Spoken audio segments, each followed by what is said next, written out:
नाम है? ये कौन चिड़ैया है? तो देखो भैया, आप लोग कभी सोचे कलुआ, कलुआ को देखो, ये कलुआ जब पैदा हुआ ना हॉस्पिटलवा में, कलुआ जैसे ही पैदा हुआ, हम जैसे ही एकरे घरे गए, हम बोले आई हो कलुआ, ई तो अपने बाऊ पे गइल है, तुरंते बोले अरे एकर अखिया तो एकरे माई पे गइल है। भैया हम तो गांव वाले ना, गौवा वाले ऐसे ही ना बतियाते हैं जी। अब कलुआ, कलुआ सोच में पड़ गया कि ए भैया कैसे, न माई हमके अपन अखिया निकाल के देलस, न बाऊ हमके अपन चमड़वा निकाल के देना, फिर कैसे दीदिया बोलत हिय, निधि बोलत हिय कि हम अपने माई बाऊ पे गइल है? ऐसा सवाल इ कलुआ के मने में आया, आपके मन में भी जरूर आया होगा कब्बो न कब्बो, ठीक है, कि आखिर कैसे कैसे माता पिता से ऐसे मिल जाते हैं जी। कैसे लोग कह देते हैं कि अगर मम्मी का अपने दुओ लक्षण आया होता तुम्हारे अंदर ना, तो दुनिया की सबसे सुंदर लड़की होती तुम, ऐसे लोग बोल देते हैं कि नहीं? तो आखिर कैसे कैसे माई बाऊ का लक्षण बच्चे में आएगा? है ये बहुत बहुत जटिल सवाल है, लेकिन भैया बायो मतलब सब कुछ पॉसिबल।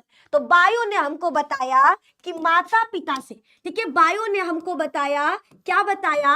माता पिता से लक्षणों को संतान में लाने वाला, माता पिता से लक्षणों को, किसको? लक्षणों को संतान में लाने वाला कौन है? गुणसूत्र है।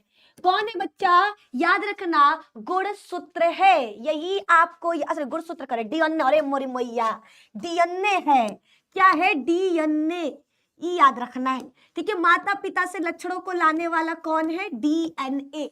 अब सवाल ये डीएनए क्या है? अब सवाल कि ये डीएनए क्या है, तो डीएनए का पूरा नाम हर बच्चे को पता है, डीऑक्सी राइबो न्यूक्लिक एसिड, है ना? डीऑक्सी राइबो न्यूक्लिक एसिड, ये आपका क्या है? डीएनए का पूरा नाम है। क्या है बच्चा? डीएनए का पूरा नाम अगर पूछा जाए तो क्या होगा? याद रखना, डीएनए का पूरा नाम होता है डीऑक्सी राइबो न्यूक्लिक एसिड, ठीक है। आप लोग बहुत सारे बच्चे ना कंफ्यूज होते हैं फुल फॉर्म लिखने में, अगर बोला जाए ना डीएनए का पूरा नाम लिखने को, तो हम आपको बताते हैं। कुछ कुछ हमारे कलचूहा बच्चे होते हैं, वो क्या लिखते हैं? वो देखो लिखेंगे D oxy ribose, ribose nucleic, nucleic acid. अब बताओ क्या ये सही है? नहीं जी, सही नहीं है। डीऑक्सी राइबो, राइबो बस ribo nucleic acid, ribo nucleic acid ये होगा, राइबोज नहीं होगा, राइबो होगा, ठीक है। डीऑक्सी राइबो न्यूक्लिक एसिड क्या होगा? डीऑक्सी राइबो न्यूक्लिक एसिड, ये सभी को याद रखना है। अब सवाल ये होता कहाँ है? हमारा शरीर इतना बड़ा है ना, हमारा शरीर बच्चा इतना बड़ा, आखिर ये कहाँ है? ठीक है, हमारे शरीर में ये कहाँ पाया जाता? ये सवाल कभी ना कभी नहीं आया है, तो आज ला दो अपने दिमाग में, है ना। आज अपने दिमाग में ये सवाल लाइए कि आखिर आखिर ये डीएनए कहाँ होता है और करता क्या, ये दोनों चीज हम जानेंगे। तो यह एक जटिल अणु है जो सभी जीवित कोशिकाओं में पाया जाता है। याद रखना, ये कैसा अणु है? यह एक जटिल अणु है और यह हम सबके शरीर में, हम, आप, सास, ससुर, ननद, भौजाई, देवर, जेठान, अरे कुलहीन के शरीर में जी, कुलहीन के कोशिका में ये पाया जाता है, ठीक है, ये पाया जाता है बेटा, याद रखना है, ठीक है। हम सब जितने भी जीवित जीव हैं, ठीक है, जितने भी जीवित जीव है उनके शरीर में कोशिका, कोशिका के अंदर होता है केंद्रक। हम सबका शरीर किस चीज से मिलकर बना है? हम सबका शरीर किस चीज से मिलकर बना है? तो आपका जवाब होगा किस चीज से बच्चा? कोशिकाओं से। हम सबका शरीर कोशिकाओं से मिलकर बना है। कोशिका के मध्य में केंद्रक होता है। कोशिका के मध्य में क्या पाया जाता है? कोशिका के मध्य में केंद्रक पाया जाता है। क्या पाया जाता है? कोशिका के मध्य में क्या पाया जाता है? केंद्रक पाया जाता है। और इस केंद्रक के अंदर हमारा डीएनए मौजूद होता है। हमारा डीएनए यानी डीऑक्सी न्यूक्लिक एसिड मौजूद होता है, ठीक है। ये बच्चा आपको याद रखना है। ये करता क्या है? यह जीवों में आनुवांशिक जानकारी को संग्रहित करता है और पीढ़ी दर पीढ़ी स्थानांतरित करता है। सरल शब्दों में अगर पूछा जाए डीएनए क्या करता है, तो डीएनए आनुवांशिक सूचनाओं को संग्रहित करता है। डीएनए क्या करता है बच्चा? आनुवांशिक सूचनाओं को संग्रहित करता है और उनको पीढ़ी दर पीढ़ी स्थानांतरित करता है। ठीक है, यह जीवों में आनुवांशिक जानकारी, जितने भी लक्षण है जो आपसे आपके बच्चे में जाएगा, ठीक है, जितने भी लक्षण है जो आपसे आपके माता पिता में जाएगा, याद रखना वो सब किससे प्राप्त होगा, तो वो सब के सब बच्चा प्राप्त होता है किससे, याद रखना डीएनए से, क्योंकि डीएनए में ही माता पिता के लक्षण संग्रहित होते हैं। ठीक है, डीएनए के अंदर ही माता पिता के लक्षण क्या देखने को मिलेंगे, संग्रहित देखने को मिलेंगे। ठीक है, और यही लक्षणों को एक पीढ़ी से दूसरे पीढ़ी में लेकर जाता है।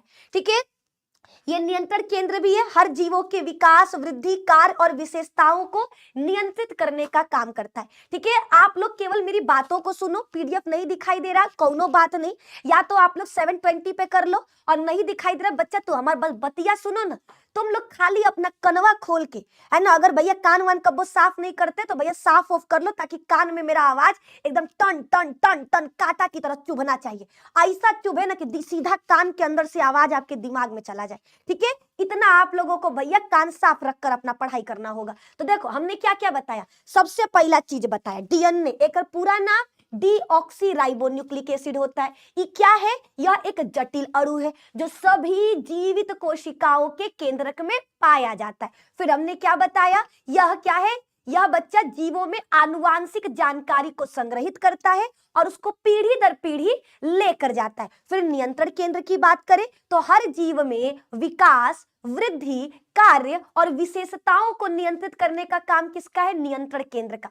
किसका है बच्चा, नियंत्रण केंद्र का, ये आपको याद रखना है। ठीक है, नियंत्रण केंद्र किसको कहते हैं, डीएनए को कहते हैं। अब आगे की तरफ, अब देखो डीएनए का खोज कैसे हुआ, ये बहुत सारे लोगों का सवाल है। डीएनए का खोज किसने किया था, तो फ्रेडरिक मीसर नामक वैज्ञानिक ने सबसे पहले डीएनए को देखा था। ठीक है, याद रखना अल्टमान नामक वैज्ञानिक ने न्यूक्लिक एसिड शब्द का इस्तेमाल किया। इन्होंने कहा कि भैया कोशिका के केंद्रक में कुछ अम्लीय प्रकृति के पदार्थ पाए जाते हैं जो स्वाद में मतलब अम्लीय होंगे। ठीक है भैया, क्या बोला कि डीएनए के केंद्रक में कुछ अम्लीय प्रकृति के पदार्थ पाए जाते हैं, उन्होंने उसका नाम दे दिया न्यूक्लिक एसिड। न्यूक्लिक एसिड नाम दे दिया। न्यूक्लिक एसिड शब्द किसने इस्तेमाल किया था, अल्टमान, ये भी आपको याद रखना है। ठीक है, इन्होंने सबसे पहले आपके निधि मैम, मैं यूपी बोर्ड से हूँ, क्या मैं पढ़ सकती हूँ, नेकी और पूछ ए भैया कहवा हम लिखवा दे, है हम बोलते तो है जी, यूपी बिहार सब बच्चा पढ़ सकता है। 12 बजे का पीडीएफ, अब भी क्लास खत्म होता है ना बेटा, तुरंत डाल देते।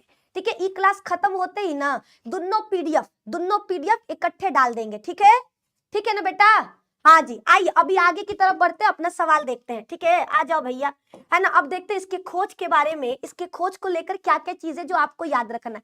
सबसे पहला याद रखना है 1928 में एक वैज्ञानिक थे फ्रेडरिक ग्रिफिथ, जिन्होंने रूपांतरण का खोज किया। जिन्होंने क्या दिया था, रूपांतरण सिद्धांत का खोज किया था। उन्होंने चूहा और बैक्टीरिया स्ट्रेप्टोकोकस निमोनी बैक्टीरिया पर अपना प्रयोग किया और प्रयोग करके रूपांतरण का सिद्धांत दिया। ये परीक्षा में पूछे जाने वाला सवाल है, ये परीक्षा में बच्चा पूछे जाने वाला।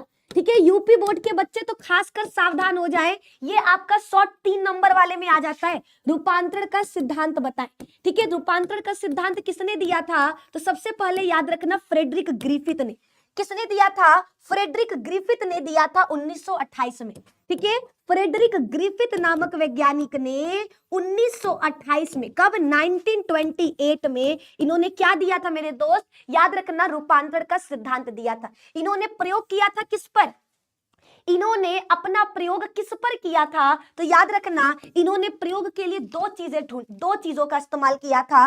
एक है चूहा और दूसरा स्ट्रेप्टोकोकस निमोनी बैक्टीरिया, जो हमारे शरीर में निमोनिया उत्पन्न करता है। ठीक है, स्ट्रेप्टोकोकस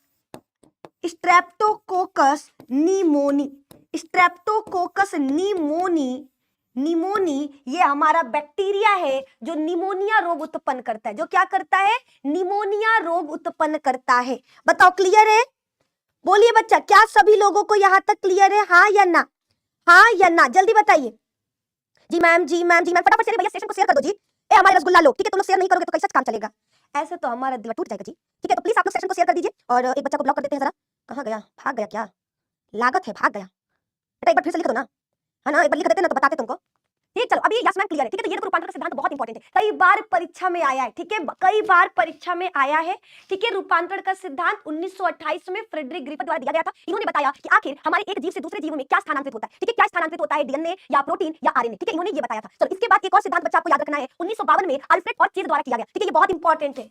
1952 सन 1952 में हर्शे तथा चेज का प्रयोग, है ना, हर्शे तथा चेज का प्रयोग, ठीक है। इन्होंने क्या बताया था, इन्होंने अपने प्रयोग के लिए किसका इस्तेमाल किया, तो बैक्टीरियोफेज का यानी जीवाणु भोजी, हिंदी में कहते हैं जीवाणु भोजी। इन्होंने अपने प्रयोग के लिए जीवाणु भोजी का इस्तेमाल किया।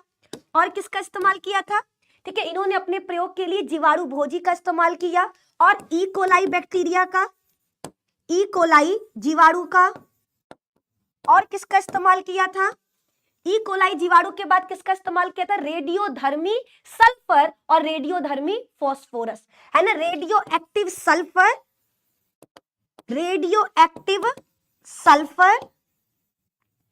और रेडियो एक्टिव फास्फोरस और रेडियो एक्टिव फास्फोरस, ये आपको याद रखना है ना, ये बच्चा आपको याद रखना है। बताओ क्लियर है, बोलो बोलो। ये हमारे हर्शे तथा चेज इन्होंने प्रयोग करके बताया कि विषाणु से, इन्होंने प्रयोग द्वारा सिद्ध किया, इन्होंने प्रयोग द्वारा सिद्ध किया, है ना, इन्होंने प्रयोग द्वारा सिद्ध किया कि क्या सिद्ध किया, इन्होंने प्रयोग द्वारा सिद्ध किया कि जीवाणु भोजी,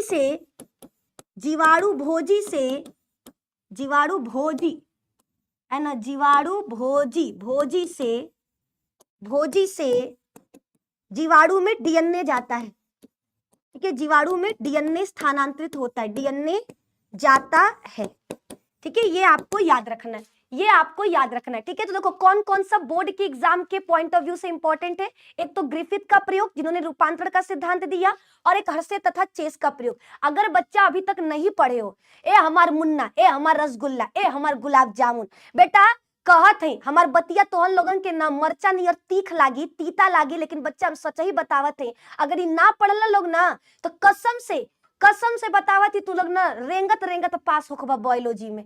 काहे कि अगर बायोलॉजी में पास होके क्या तो कुछ चीज तो पढ़ के जाए क्या, और उनमें से एगो ई है, ठीक है, हर्शे तथा चेज का अभिक्रिया और रूपांतरण का सिद्धांत, ये दोनों पढ़ कर जाना है, चाहे यूपी का बच्चा हो, बिहार का हो या एमपी का हो, ये आता है, ठीक है। ई आवेले बा परीक्षा में, एहू बार आई, पिछलो बार आवे वाला, और आवे वाले साल में भी आई, जरूर आई, ये बहुत इंपॉर्टेंट सवाल है। चलिए अभी हम आगे की तरफ बढ़ते हैं, ठीक है, 2 हो चुका, तीसरा एक और साल याद रखना, 1953, जब वाटसन और क्रिक ने डबल हेलिक्स मॉडल दिया, ठीक है, जब हमारे 1953 को भी याद रखना है। 1953 में क्या हुआ था, तो वाटसन एवं क्रिक नामक वैज्ञानिक ने, वाटसन एवं क्रिक नामक वैज्ञानिक ने, है ना, वाटसन एवं क्रिक नामक वैज्ञानिक ने डीएनए का, ठीक है, वाटसन एवं क्रिक नामक वैज्ञानिक ने डीएनए का डबल हेलिक्स मॉडल दिया, डीएनए का डबल हेलिक्स मॉडल दिया, है ना, डीएनए का डबल हेलिक्स मॉडल दिया, ये आपको याद रखना। क्वेश्चन आएगा कि डीएनए कैसा होता है, डीएनए द्विकुंडलित होता है ना, डीएनए कैसा होता है बच्चा, याद रखना, डीएनए द्विकुंडलित होता है। द्विकुंडलित का मतलब ये 2 धागों से मिलकर बना है। डीएनए कैसा है बच्चा, है ना, डीएनए द्विकुंडलित होता है। मैम मेरे स्क्रीन 2-2 दिख रहा है, ठीक कीजिए। राज व्लॉगर, अगर आपका स्क्रीन 2-2 दिख रहा है तो हम कैसे ठीक कर सकते हैं, आपके स्क्रीन में घुस जाए, आप ही बताइए, क्या हम घुस करके आकर के उसको ठीक करें? बेटा पॉसिबल वाला चीज बोला करो, जो हमारे लिए पॉसिबल है, हम कैसे ठीक कर सकते हैं, खुद ही ठीक ना करोगे? देखो कौन गड़बड़ हो गया है, कौन जादू टोना कर दिया है तुम्हारे स्क्रीनवा में, चेक करो एक बार, ठीक है। चलो 1953 में क्या आया था, वाटसन एवं क्रिक, 3 साल जो आपको याद रखना, पहला 1928 में क्या था, रूपांतरण का सिद्धांत, 1928 में रूपांतरण का सिद्धांत, ये याद रखना है। 1952 में बच्चा याद रखना है आपको हर्शे एवं चेज का अभिक्रिया, हर्शे एवं चेज का प्रयोग,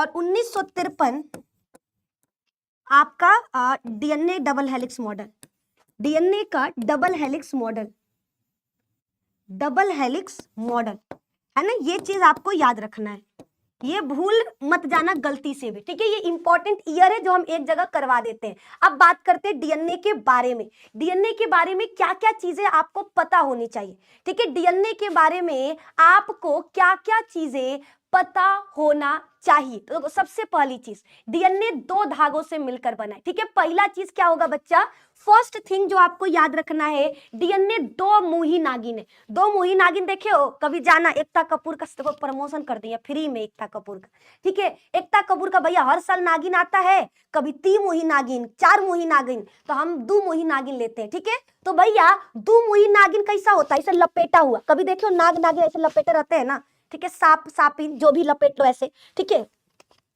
लपेटा नहीं रहा है, ठीक है, जैकेट पहने यही लिए, लेकिन चलो कोनो बात नहीं, हाथ से करवा देते हैं। ये देखो एक मुही नागिन, ये दूसर का मुही नागिन है ना। तो डीएनए हमारा ऐसा ही होता है, डीएनए द्विकुंडलित होता है। सबसे पहले डीएनए 2 धागों से मिलकर बना है, और दोनों धागे कैसे होते, कुंडलित होते। दोनों धागे कैसे होंगे बच्चा, सबसे पहली चीज डीएनए 2 धागों से मिलकर बना है, और दोनों धागे कैसे होते, द्विकुंडलित होते।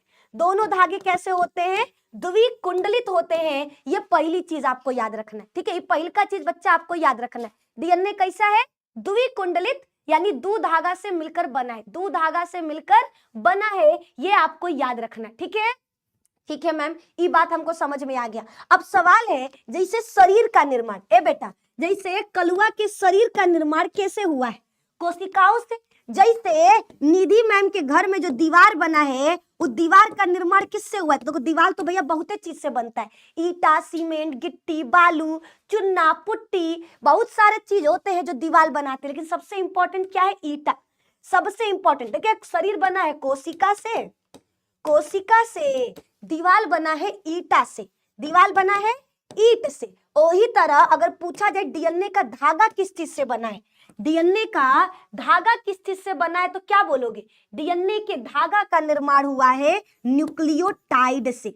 डीएनए के धागा का निर्माण हुआ है न्यूक्लियोटाइड से। किस चीज से, न्यूक्लियोटाइड से। जैसे बहुत सारी कोशिका मिलती है तो क्या कहलाता है, बहुत सारी कोशिकाएं मिलती है तो ऊतक कहलाता है। क्या कहलाता है, ऊतक कहलाता है। वही तरह जब बहुत सारे न्यूक्लियोटाइड मिलते हैं तो इसको कहते हैं पॉलीन्यूक्लियोटाइड, पॉलीन्यूक्लियोटाइड, पॉलीन्यूक्लियोटाइड। ये बच्चा आपको याद रखना है ना, ये आपको याद रखना है। बताओ क्लियर है।